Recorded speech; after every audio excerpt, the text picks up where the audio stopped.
Welcome to the Holistic Psychiatry Podcast. I'm Courtney Brown Snyder, a physician and holistic adult and child psychiatrist.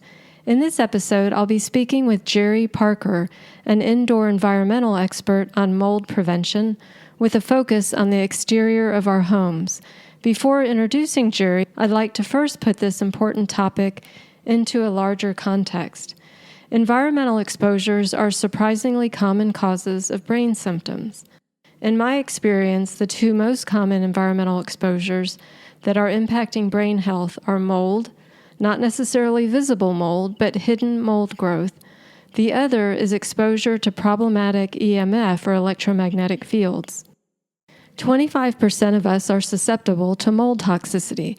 As I've discussed in previous newsletters and podcasts, mold toxicity can cause brain fog, fatigue, depression, anxiety, mood swings, OCD, panic, and psychosis.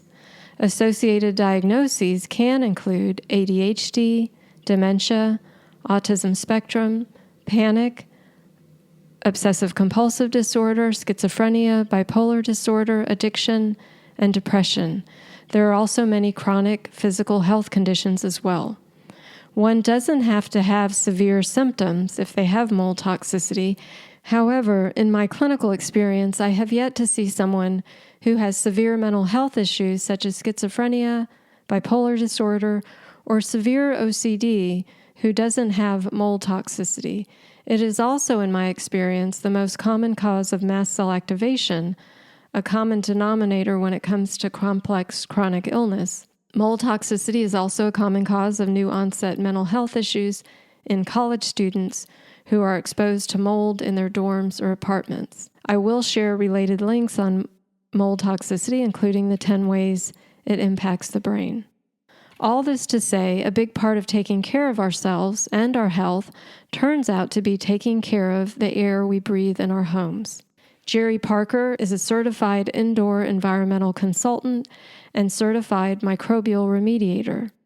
This means he's an expert in identifying root causes of water intrusion. Remember, where there's water intrusion in a building, there will be mold growth. His expertise is also in addressing moisture elevation issues, testing for mold, implementing mold remediation protocols, and mold prevention programs. Jerry owns Environmental Solutions Group, which has for the last 2 decades served residential and commercial clients. He will soon be launching an educational and consulting platform number 4, Indoor Air Quality LLC. Jerry also has a background in custom building and HVAC services, the importance of which will become evident in our conversation.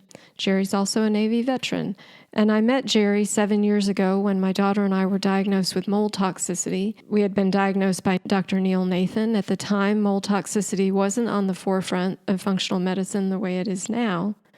We had testing reports that showed we had mold toxins, but we didn't know where the mold exposure was coming from. So Jerry helped our family identify the sources of mold in both our home and my office and directed a remediation company. Since that time, Jerry has helped me personally, and together we've collaborated in helping mutual patients and clients. I'm grateful to Jerry for how much he's taught me over the years. I'm also grateful for our friendship. Jerry and I both feel strongly about the importance of people being empowered with information. While experts are extremely important, there's a lot we can learn to better take care of our homes and our health. It is my pleasure to introduce you to Jerry Parker. There's so much we can talk about today, from prevention to testing to remediation. And I thought if we could even just start with prevention, focusing on the outside of the exterior of the house, that would be great. And we really, and I'm sure the listeners really appreciate you bringing your knowledge. So thank you for being here. Well, thank you very much. It's a pleasure being with you and working with you and talking to your audience about all the different things that do apply to the building. And building science, we call it.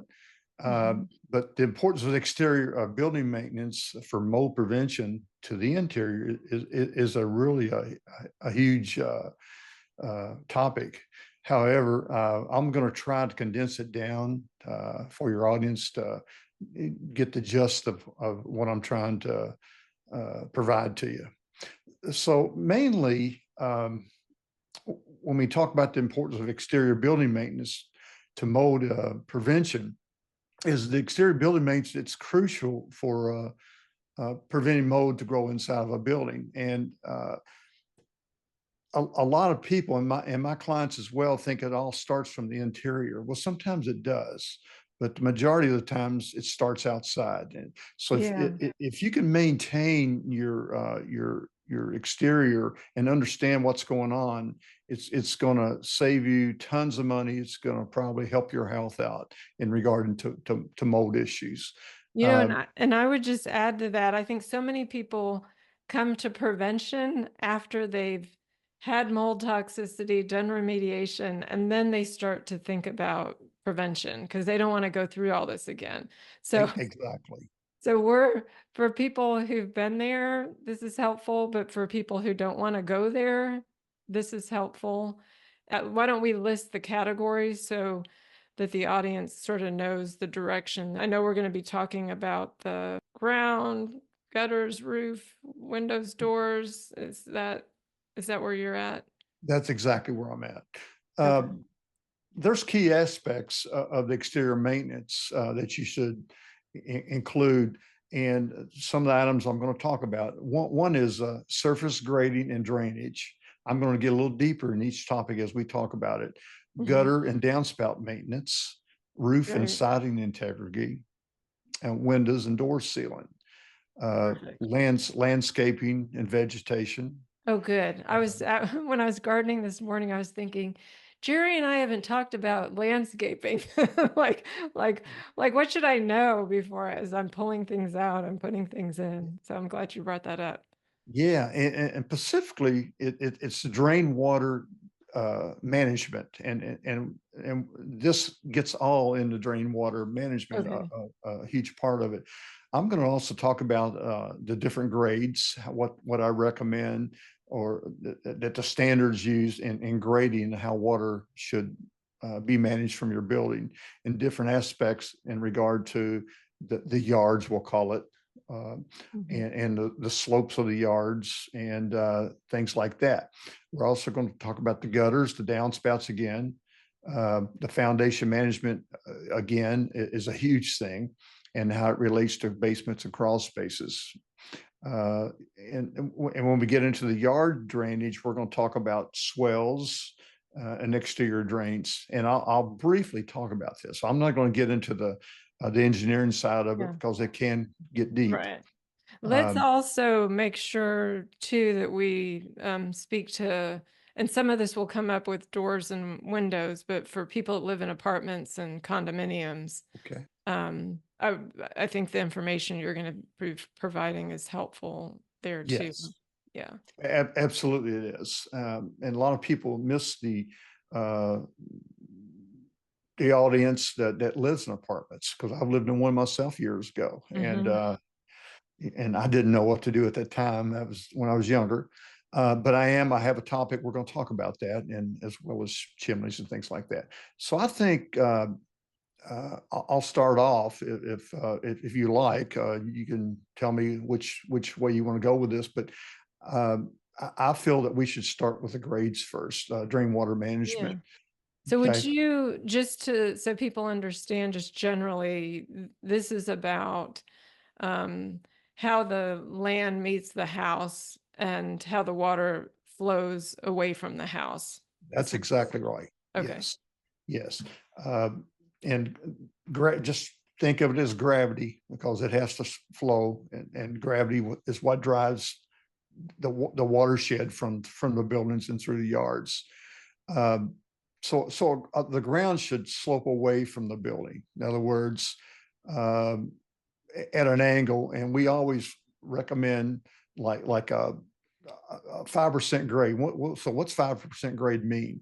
Now, I'm not talking about the grade for your guttering yet, or your downspouts, things like that. I'm talking about the general grade into your yard. Okay. And it works the same way with apartments. I've been in apartment complexes and condo complexes that the grades did not work. They didn't have it managed properly. So what would happen in a downpour, for maybe 20 or 30 minutes, it ponds. And it takes forever for it. That's right. So if it keeps raining, like in Kentucky, we may have a storm that it may rain for 2 or 3 days. And same way with Florida and things like that. So what happens? It starts backing up to the building. And once it hits the building, then havoc starts wreaking, you know. So what I typically recommend on your swells and the yard drains, typically we recommend what we call a 5% grade, or about 6-inch drop over 10 feet. So what's that mean? That means for every linear foot, you want to drop a 1/2 inch of fall. So if you're out in your yard and your yard is flat, you want to build up dirt or decrease dirt to get your flow. Okay. And this will help in redirecting water from critical areas, which the critical areas are the building itself. And when you say decrease dirt, you mean if it's sort of rising and creating a area for the water to pool, where would you be decreasing? Well, let's say if you have a hill behind your home. Okay. So how would you do that? Well, in that case, the water's coming against your house. So you want to increase, and I'm going to use my hands on this. You want to build like a gable, a triangle effect, not like this, but a gentle 1/2 inch slope per foot. So what that water does, it comes down and sheds and goes around the building instead of against your building. Okay. That's a rough, but I want you to understand what we're trying to do in regard to grades. So what is that called? Well, when you create a apex or a gable, triangle effect, we might say, we create what we call a swell. So what is a swell? A swell is not a ditch. We don't like ditches in yards. However, we can have a gentle ditch or swell that's gentle, that can still create the flow of water from the building. What we're trying to do is steer the water. We're managing the water. Okay. You commented that it's not just about water intrusion, it's about keeping moisture at the foundation. Like like that's problematic. So if someone lives in a brick house and they're like, well, it doesn't matter, I don't get any water coming in my house, it could still be problematic, correct? It can be, definitely. And what happens, it may not be liquid, but it could be moisture or humidity. It's just like a pan of water. There's always humidity above a pan of water, whether it's boiling or not. So it works the same way with foundations. So let's say if it rains a lot and the water's not coming into a basement, we may say, or even a slab, under a slab, it is coming in as a moisture load. Okay, there's loads internal and external. That's an external load, we call it. So if the water is going toward the building or toward the foundation, it increases that load. So the objective is to steer the water or manage the water. Okay. Will this totally prevent the humidity spikes in houses? No, but this is a great start. Okay. So the humidity could rise in the house and create more opportunity for mold growth. That's exactly right. Particular pockets, but also just generally it becomes more of a. That's correct. Okay. That's correct. You know, in real life, consulting work, we call it, that is the main thing that I look for in buildings. We look for the root cause. What's the primary cause of all this? Well, it usually comes back from water management. Typically, okay. That's probably 90% of the root causes. Okay, so I derailed you, but you were telling us how to keep water away from the foundation. Yeah, and what we were talking about, you know, that's basically the yards or the surface grades. But we get a little bit more finite on this when we talk about the gutters, making sure that they're clean. They should be even gutter guards if you have a lot of leaves or trees around your homes that which can lead to water intrusion as well. So that's a big thing as well. But I'll get down to the grades on downspouts in just a moment, but we still have to address the gutters because I've been on many buildings before when I was doing consulting work, and still do, that I just look up from the street and they're clogged. Well, that increases water intrusion dramatically. I mean, dramatically, which can run the tab up on water damage indicators as far as remediation and water damage repairs. And so if it's raining, what that might look like to someone is just like a waterfall coming over their gutter, or there are other signs that people might look for if they don't have easy access to see what's going on up there. Yes, when the gutters are clogged, water will run over the gutter, but it will back up in the gutter and raise up like a pond inside the gutter, even though the leaves are there. So where does it go? It will start backing up to what we call the overhangs of the house, or the eaves of the house, or into the walls sometimes. So water will also pour over a gutter guards, similar gutter guards, but don't panic if you see that, because they actually restrict the flow of water coming into the gutter to an extent on heavy rains. So that's not a big deal if your grades are set up. I was going to say, if the grades are good. Yeah. Okay. Yeah. So the regular cleaning of gutters it is a good prevention. Okay. And when we get into the downspout sides of the gutters, that's the pipes dropping down from under the gutters that distribute the water. We look to extend your downspouts around 6 feet out typically. You can do it many ways. You can do it as a grade from about a 1/4 inch linear foot drop from each linear foot of pipe. So in other words, from the building itself, you want to drop a 1/4 inch for every foot that you come out. Wait, I'm just trying to understand that. Okay, I'll do it by my hand. This is the building. The downspout comes down. So for every foot that you come away, you want to drop it a 1/4 inch. Okay. A fall, you might say. Okay. So if it comes down, I'm just thinking of my gutters. If they come down and then at the end they curve. So there's not necessarily drop, just extend it out. Extend it out. Okay. You can do that by pipe. Home Depot, Lowe's, big box stores. You can buy them to attach to your gutters. You can also do it by what we call splash blocks. Splash blocks can be plastic, they can be concrete. However, they won't go 6 foot out typically, right? Unless you have it custom made.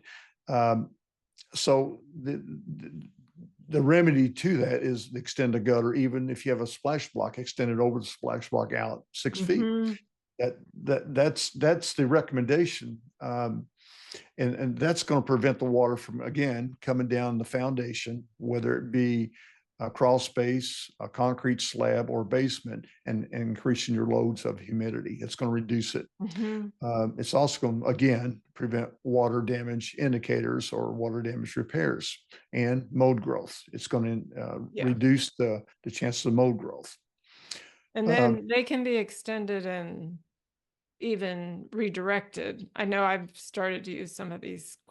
I don't know if it's corrugated. Do you know what I mean? The plastic ones. Yes, you can. You can angle them or do what you need to do to get in the right direction. And that goes back to the very thing I was talking about a while ago, the yard grates. So what you do, you dump this water out from your downspout into the yard itself.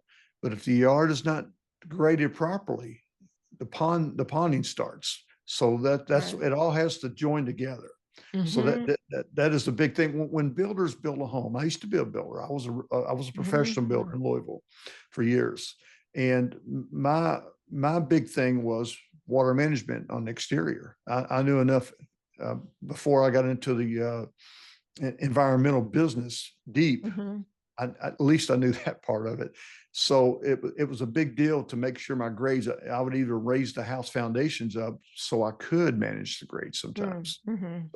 But if you're in an existing house, sometimes you can't do that. So you have to really work with it to get it proper. And to go out when it's raining and see where the water's going. That's exactly what you do. Yeah. Take an umbrella, walk out, and just take a look.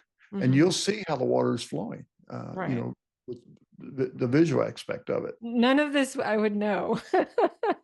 But Well, for more than one house, you've come out and we've walked around and you've said the water's going to go here and the water's going to go here. So it's yeah, so yeah. helpful.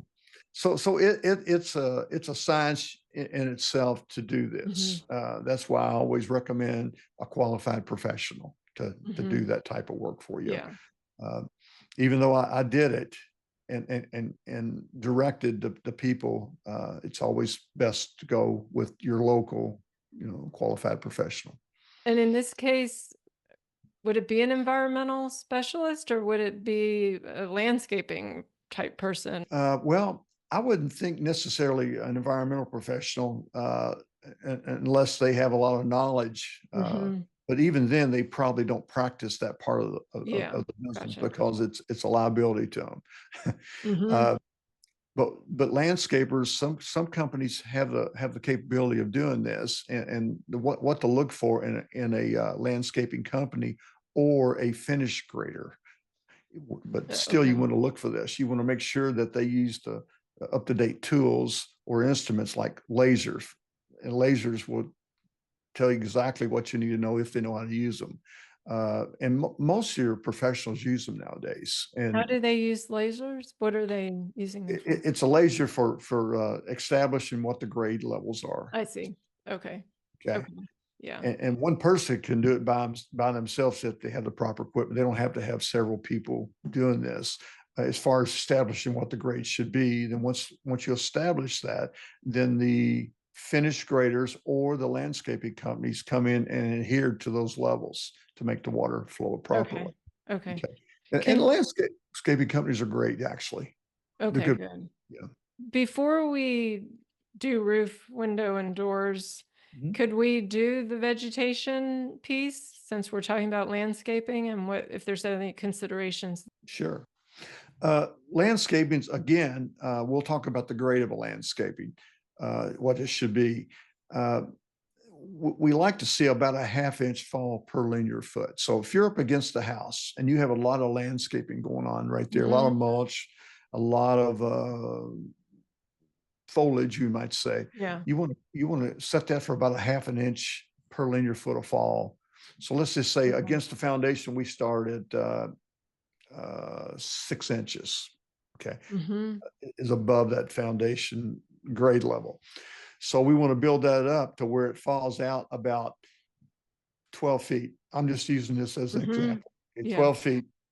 So it slopes to the 12 feet mark, 12-foot mark, and we drop it a ½ inch as we go out. That's a 6 inch drop or a Okay. ½ inch per linear foot. So what that does is that ensures that you're going to drain the water away from the foundation. So what if you have a sidewalk that's between Hmm. the Hmm. landscaping and the building itself?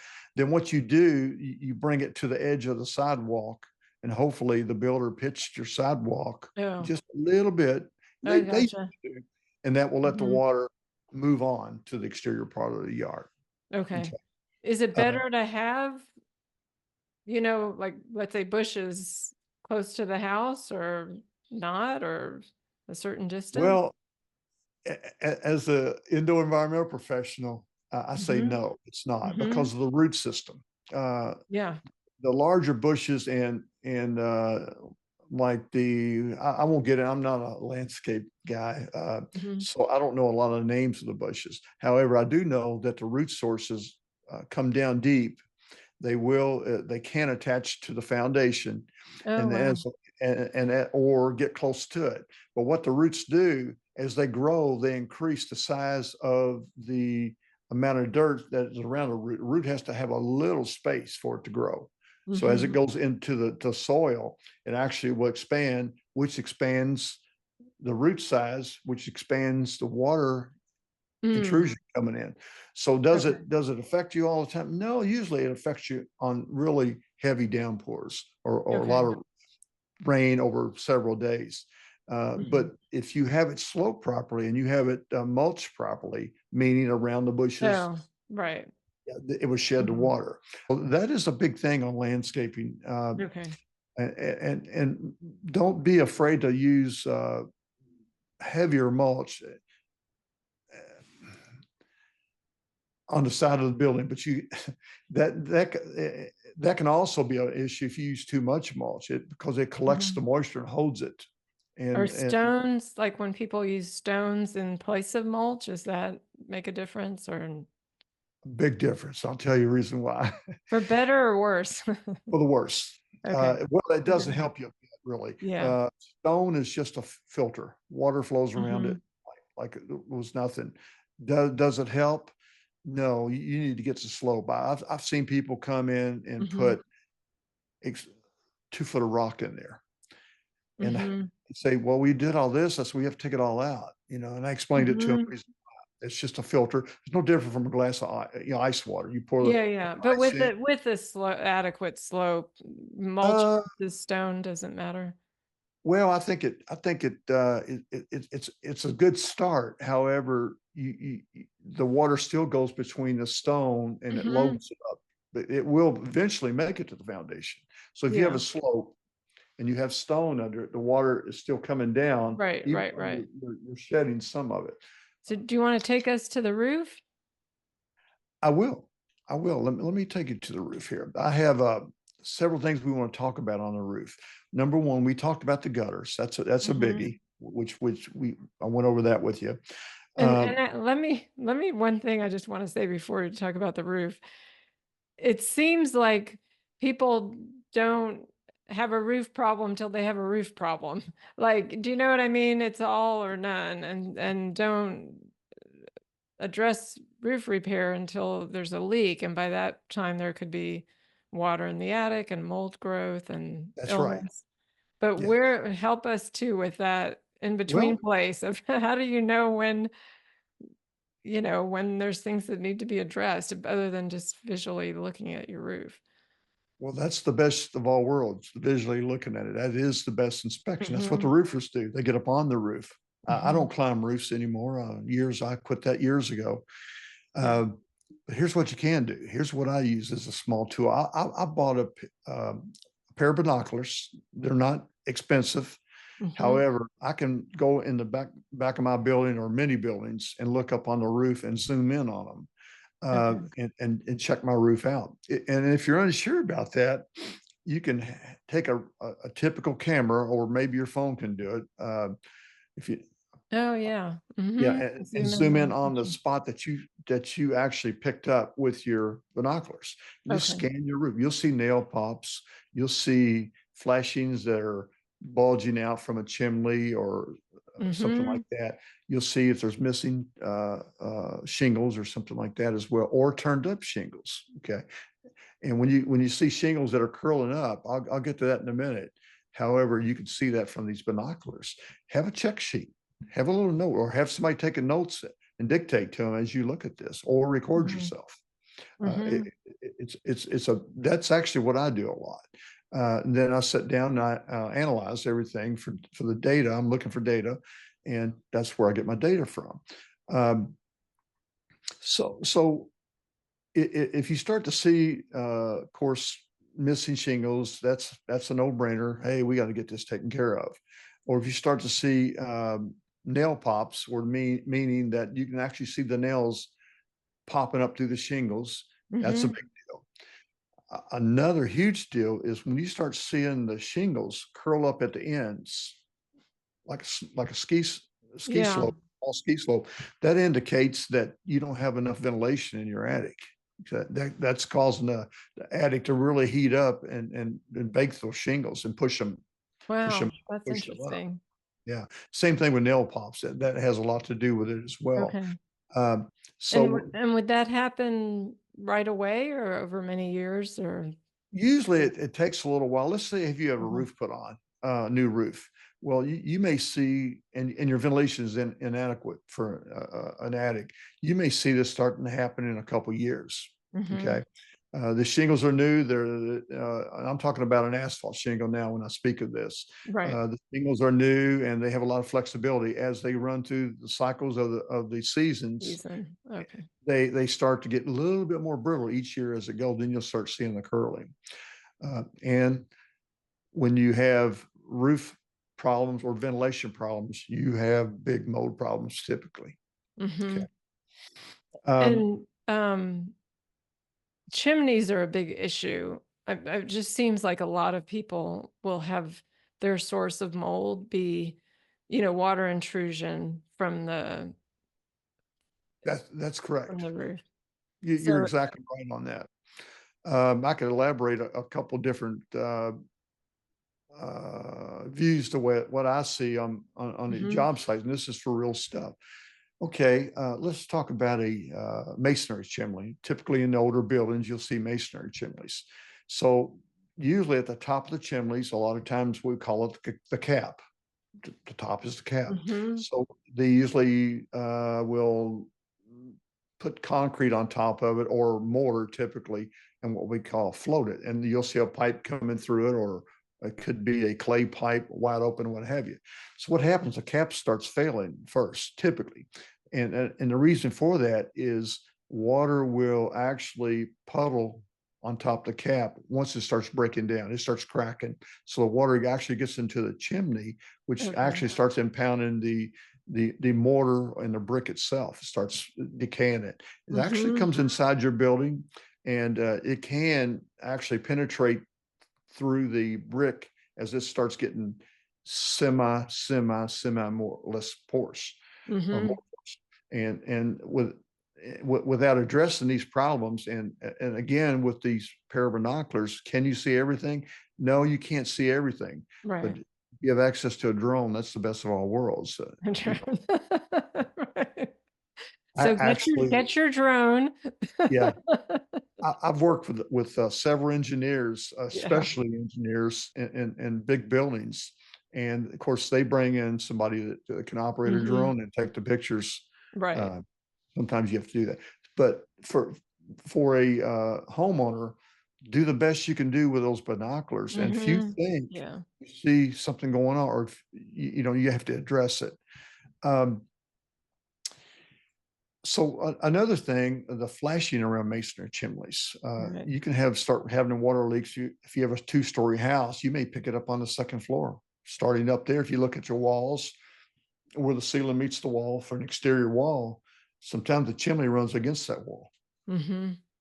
The office that I'm in now, the chimney runs right beside me. I'm on the second story right now. So I keep a good eye on I practice what I preach. I'm sure. You have to. Right. So what happens? The flashings around the chimneys will fail, and they fail because of expansion and contraction. From the weather again. So when it fails, you'll see water coming in. Could be the second floor, but primarily, normally you will see it at the chimney above a fireplace. You may say you'll see it where it meets the wall. Sometimes you'll see it lower and higher, both. In that case, it's typically the chimney flashing. But here's what we're running into now, and it's a huge problem. The newer homes, a lot of them have what we call cantilevered fireplaces or prefab fireplaces. So a cantilever means if you have a foundation, it hangs over the foundation. Okay, so in other words, it's pushed out over there. So why does that fail? Well, the way they're built, the caps again, they use sheet metal at the top typically, and they'll drill a hole, run the pipe through it. So how do they seal it? Well, it's crude. They take what we call a collar. A collar is something that throws the water away from it. However, they attach that collar to the top of that metal with silicone. So metal flexes, and it also expands and contracts during the weathers, cold weather, hot weather. So as it flexes, it also breaks the seal on the silicone after years of use. And you don't have to use the fireplace. It's actually age, you may say, that it will break that down. So when that happens, water intrusion comes in, and it can actually, you may not know this, and you'll actually could be getting sick because that water goes down to the bottom of that cantilever, and it's usually plywood, OSB, or some type of materials like that. So you have a pan behind the fireplace. It's just cooking mold for you.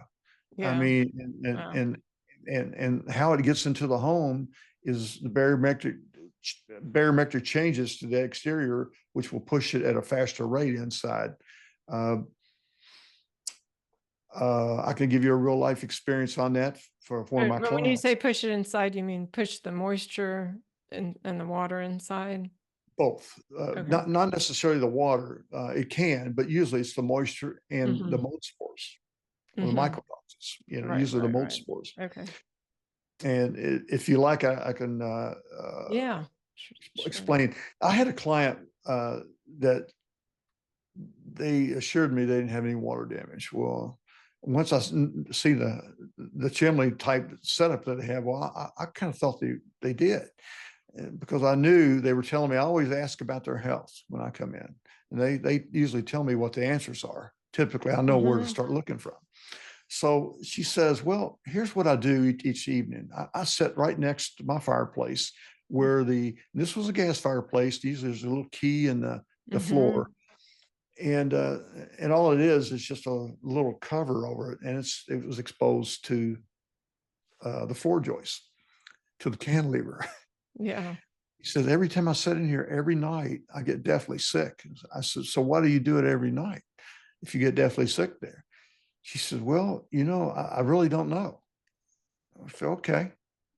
So the husband didn't want to believe his chimney was lit up. We call it lighting it up with mold and water damage. So I was able to get under it. I took my camera, and that's another thing you can do. You can take your camera, slide it under, take a picture, and you'll be able to see the mold underneath of it, the water damage, you may say, and molds. That's a big deal. So that's something that needs to be addressed. And how you can address it, again, you can either get under it yourself and look at it with your eyes, or take pictures of it and bring it back and put it on your computer screen or what have you. Okay. So cantilever structures in regard to the chimney is a problematic issue, and it's going to be for a long time coming for builders and remodelers and homeowners. Because this is a new trend, is that using? Well, it's starting to expose itself over the last 10 years because of the housing that are being built, especially in the Louisville area, in Kentucky. And you see it a lot down as you go down south as well. Even in Florida, you'll see it sometimes, but the building practices in Florida are different, quite a bit different from the Kentucky building structures, you may say. And so there's cantilever fireplaces, but also bay windows. What else would have that? It's very similar, very similar. And on bay windows, a lot of time it doesn't really affect like a chimney does, or coming down on it. But where it does affect is under the cantilever itself. When builders build a home, they'll put the plywood or OSB or what have you to seal it. But what they fail to do is seal it up tight. Now, most builders do seal it up tight, but you may have a house that's been built for 40 years, and the caulk may have started to wither, expand, and contract, and it starts failing. So what happens? What happens is, we call it moisture intrusion. Moisture intrusion is humidity coming into your house around those cavities. And when it comes into your home itself, comes into the basement or the crawl space side of it. And again, the barometric pressure will, as it increases and decreases over windy days, it increases the pressure that will send it into the house. I've seen it, what we call ghosting. It will ghost, and it looks just like smoke when it starts. And then it starts going gray, greenish gray, black. The mold, the mold. Right, the mold spores. Yeah, and that is a moisture source. Humidity is from the exterior. So it's a big deal to take a picture under, if you can't, again, to make sure it is sealed. And if it's not, that's something that needs to be addressed. Caulk and things like that. So where there's these areas of intrusion, the barometric pressure is forcing the moisture, which then becomes a substrate for the mold. Is that correct? As opposed to the mold being forced in the house, it's the moisture. That's correct. Now, the barometric pressure varies all the time. Higher sometimes and not higher as others. But always remember, typically your house is going to be at a negative pressure relative to the exterior. That's how air infiltration comes in. because your house, if it wasn't negative, you would never have any air infiltration. So it's Right. just the opposite. It comes in. And that's why caulking, insulation, storm doors and things like that are very important. Yeah, it's interesting because a lot of people that have brain related symptoms or even problems with headaches or joint pain, their symptoms get worse with barometric pressure changes, which could Exactly. be, because of the difference between the intracranial pressure. It can also be EMF, but now you're raising the issue. It could also be they're getting more potential input of mold spores and toxins that could be That's right. triggering inflammation. Yes. And typically the barometric pressure will start rising after a storm comes through. Okay. It's typically, most of the time, it's if a storm is coming through, it lowers. It's a low pressure front coming Mhm. in. And then once it comes through, it pulls the Moves high back. pressure back in, or pushes high pressure pushes it out, and affects the increase of air infiltration. It Mhm. fluctuates. Yeah, so that's important. Yeah. So you were talking about sealing around the windows, and the same applies to, I'm assuming, It doors? does. Yeah. Windows and doors, you want to always make sure they're caulked up or sealed up. And what I mean by that, around the windows, you'll see where old caulk joints may be there, and they may be starting to deteriorate. And you may just seal it back up. If you can pull the old caulk out, fine. If you can't, just seal over it. Over it. Mhm. Um, where on doors, it's a little different. However, you have door gaskets or door thresholds. Some of Mhm. the newer homes, or all the newer homes, most of them have what we call adjustable thresholds, meaning you'll see little screw holes in them, little Yeah, tabs. and they You have can adjust them caps on to, them. to the Mhm. gasket and to where it meets the gasket. So there's a whole lot to that. The Um, gasket being the bottom of the door, the that's correct. seal on the That's bottom of the correct. door. Okay. Well, that's the threshold actually, but the gaskets are around the door, the side and the upper part. Oh, I see. Okay. Mhm. And just take a look at it. If it's a newer home, you'll have those, and they're very easy to replace. You can buy them at the box store. It's a little kit. They just pop right out. You just put them back in and kind of hit them with a piece of wood with a hammer, and sets Mhm. them, what we call setting them. In the older homes, you don't have that luxury a lot of times. It's the old metal meeting metal. It's weird how it's set up. Usually it's copper, but it Mhm. meets itself and does okay seal, but it's not a very good seal. And sometimes you have to buy these little weather stripping things that you can. They're foam rubber with adhesive on the back. And you take peel the tape and actually put them in and set it on there, and then get your door. All of this helps, even if it's minimum. It all helps. Mhm. And if you take that, and I always tell my clients, if you have all these little tiny holes and all these gaps, so these little tiny gaps equal a huge hole. It's just like having a side of your home or Right. a window wide open all the time. As you decrease that air filtration, it decreases the humidity loads. I mean, that's one part of decreasing humidity. Mhm. So it's something that you want to really Right. be aware of. You know. I know I've had more than one threshold issue, in different houses that I've been in. And it may not even be obvious from the threshold. It might be that the floor starts to be damaged if the water intrusion is coming in Mhm.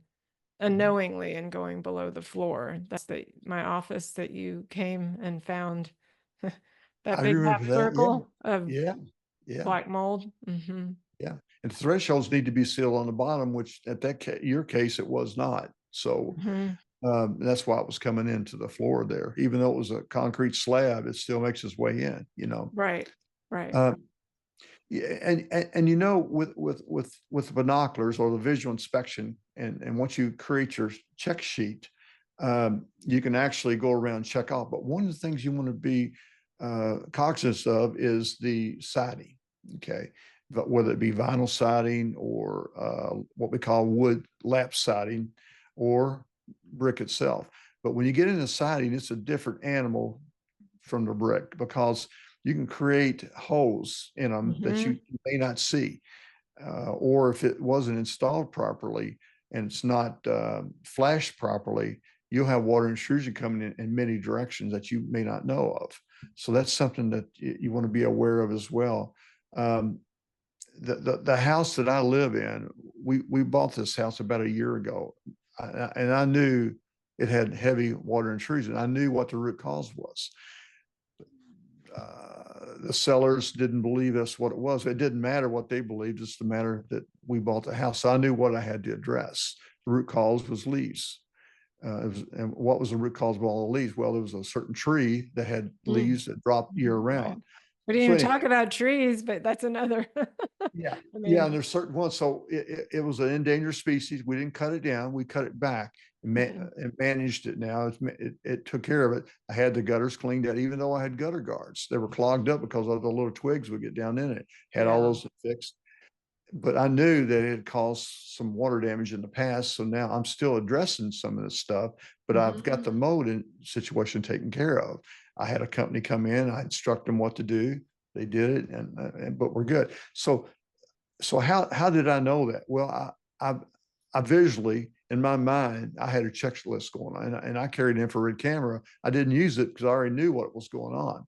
So on your audience, and I want you to be aware, audience, the visual is 90% of an assessment.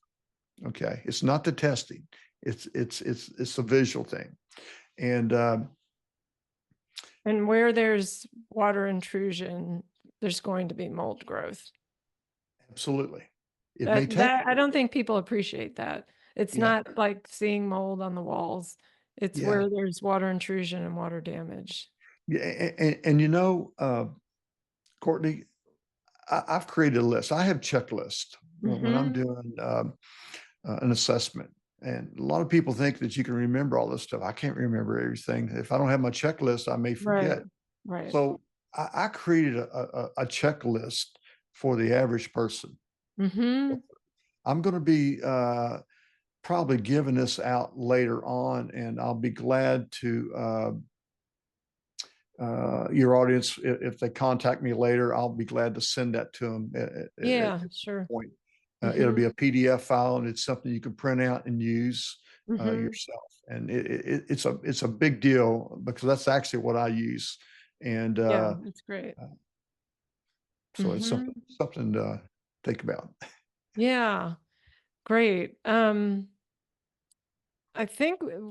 guess the crawl space, we can consider that more interior, but I think there's a lot to talk about there and a lot to talk about inside the house and controlling humidity that we could do in a later episode, hopefully. Yeah, there's one thing I want to add to this, if I could, is managing sump pump discharges. A sump pump is usually in basements, not always, but usually. So what it does, there's a big sump, or we call them a sump crock. It's just a big, like a glass, like a bottle of water. Yeah. That's in the concrete and has a lid on it, and it pumps out. So as that fills up, it pumps out. However, so what do you do with that water? Well, a lot of people, and I've seen it a lot, it just goes to the ground and it recycles back. So as the rains start coming, it cannot take the load of the rains and the recycled water, so it starts flooding your basement out or crawl space. Oh my. So what's the remedy on that? So what you can do, you can put a pipe on it, slide a 4-inch pipe, even though it's a small pipe, slide it up there and redirect it just like a guttering downspout, just like it, to get it away from your house. And so that will correct that problem. So you're connecting to the exterior, you mean? Yes. The wall, you'll have a pipe coming. Usually it's white, and you see it. It's either coming out on a 45-degree angle or a 90-degree angle, or sometimes just straight out. But be careful not to get it to your furnace pipe. Furnace pipes come out too. It looks just like it. So you have to know exactly where it's located in your home, so you know where the discharge. Okay, and extend it out. Yeah, and once you do that, you're shedding the water. So you won't get loaded up on heavy rains. And also, it's not going to be a load in your foundation as well. And also air conditioning discharges. Same thing, they may have a little pump on. Usually the pump goes to an exterior It's a little tube, usually a 3/8 tube. When it gets to a certain certain level, it pumps it outside. That's usually not a big deal. You can see it, and all you have to do is just increase your shed just a little bit. In Okay. other words, the slope Okay. just a little. So that can be a big deal, but the sump pumps are monsters. Yeah. Glad you mentioned that. Yeah. I'm glad you mentioned the siding too, because as you may remember, the house I'm in now, I was sure there was mold in a wall because when I walked by it, I would get chills. Yeah. And you tested by putting a air sample tube into the wall, and you said, yes, there's mold in there. And it was because of when they attached the deck, they put nails through the siding and they didn't seal them. You want me to talk about that just a bit? Just a little bit about the deck? Sure, absolutely. Yeah, and not yours specifically, but Yeah, leave my deck out of it. I'm going to leave this one out today. I'm just kidding. A lot of deck builders, so-called deck builders, will come to your house and let's say, "Hey, I got a patio. I want to put a deck on." Okay, and my neighbor just did it, by the way. so, so I stay out of neighborly stuff. But anyhow, what I see them do, they did a fine job on their deck. However, they built it in a pan. In other words, meaning all the water goes under his deck. So he doesn't have very good, or she doesn't have very good, or they don't have very good water management. However, when a deck builder comes in, a lot of times what they would do, they would what we call lag boats. Lag boats are gigantic screws or boats with a point on them. They'll screw into the house to hold the deck Right. on. Okay. But what they fail to do a lot of times is flash it before they do that. If they don't flash that, over time, those bolts, the wood will expand and contract from the moisture and the heat and the cold weather, and creates just like the roots in the ground, creates a hole around it, and water that gives a path for water intrusion, which comes to your walls and gets into your ceilings as well of your basements. So that's a big deal. So in your audience, you always want to talk to your deck builders to make sure that they're going to flash it, and how do they flash it. Make them explain it to you. And you And what can see by looking at where the deck meets the house if it's been flashed correctly. I mean, you should be able to see it. shouldn't Yeah, you see like an extra piece of material? Like you're not just looking straight down the through it. material should be behind the band board, and it should come down just a little bit. It should overlap it, so if the water comes in, it goes behind the band board and onto the flashing. We don't intrude your house. The band board being the last piece of wood That adheres to the house. next to the house. Yes. Okay. You also have a band board inside your house. Okay. So that's what they're doing. They're screwing their band board into your band board because it has a foundation under it. Also, too, you want to make sure that your bolts are sealed with silicone. And it's no more than going and putting silicone around, taking your finger and sealing it up, a really good grade silicone. Right. Doing that what we call that bolt heads and around it. That helps a lot itself. Any nails going through that band board, just seal them up. It's not a big deal. There's so many potential areas to think about just with the exterior. I mean, well, the exterior's huge because that's where the water's coming from. Well, exactly. And the main thing is, and I want to emphasize this, water moisture management, that's the first line of defense against mold growth in interiors. So that's a big thing. And if you could just do regular inspections, and look at these things, I mean, I encourage you to do this. You're going to be way ahead of the game. I mean, way ahead of the game. How can people find you? I know you're in transition right now, but yeah, there's two ways. My primary site is Jerry, Jerry at ESGKY.com. That stands for Environmental Solutions Group Kentucky.com. And the other site, which I'll be transitioning to here in the next month or so, is the number 4 Indoor Air Quality. And the way you'll be able to find me is info, info dot number 4 IAQ.com. Great.